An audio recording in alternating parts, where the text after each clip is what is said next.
دور دراز پہاڑی علاقے میں ایک چھوٹا سا گاؤں تھا جہاں زینب نامی ایک بیوہ عورت اپنے اکلوتے بیٹے شاہنواز کے ساتھ رہتی تھی۔ وہ بے حد غریب تھی مگر اس کی محبت اپنے بیٹے کے لیے بے مثال تھی۔ سخت سردیوں کے دنوں میں شاہنواز اچانک شدید بیمار پڑ گیا۔ گاؤں کا بوڑھا حکیم داڑھی سہلاتے ہوئے بولا کہ اس کی جان بچانے کے لیے ایک خاص جڑی بوٹی چاہیے جو صرف خطرناک پہاڑ کی چوٹی پر ملتی ہے۔ حکیم نے افسوس سے کہا کہ اس موسم میں وہاں جانا موت کو آواز دینے کے برابر ہے کیونکہ ہر طرف برف اور اندھی ہوا ہے۔ یہ سن کر زینب نے ایک لمحہ بھی تاخیر نہ کی اور دل میں پختہ ارادہ کر لیا کہ وہ خود اس پہاڑ پر جائے گی۔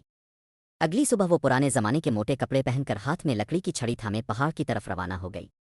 برف میں پاؤں دھنستے جاتے تھے، سد ہوا چہرے کو چیرتی تھی، مگر زینب کے دل میں بس ایک ہی دعا تھی کہ اس کا بیٹا زندہ رہے۔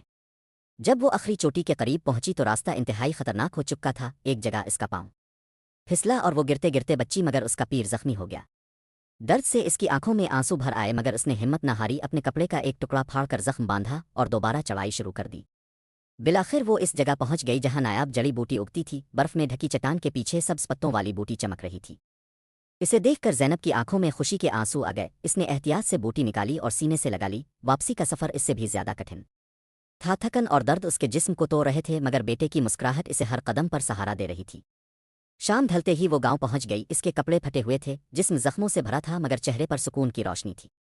جڑی بوٹی کا قہوہ پلانے کے بعد شاہنواز کی حالت آہستہ آہستہ بہتر ہونے لگی۔ جب اسے معلوم ہوا کہ اس کی ماں نے اس کی خاطر کیا قربانی دی ہے تو اس کی آنکھوں سے آنسو بہنے لگے۔ اس نے کانپتی آواز میں کہا کہ ماں اپنی جان خطرے میں ڈال دی میرے لیے۔ زینب نے بیٹے کے سر پر ہاتھ رکھا اور نرمی سے کہا کہ ماں کی محبت میں موت کا کوئی خوف نہیں ہوتا، تم میری زندگی کا سب سے قیمتی سرمایہ ہو۔ برسوں بعد جب شاہنواز ایک مشہور طبیب بن گیا تو اس نے اپنی ماں کے نام ایک شفاخانہ تعمیر کروایا۔ اس شفاخانے کے دروازے پر سنہری حروف میں یہ الفاظ لکھے گئے: ماں کی محبت وہ چراغ ہے جو تاریک راستوں میں بھی انسان کو منزل تک پہنچا دیتا ہے۔ آپ کا ایک لائک اور سبسکرائب مجھے مزید بہتر مواد بنانے کا حوصلہ دیتا ہے، ضرور سپورٹ کریں۔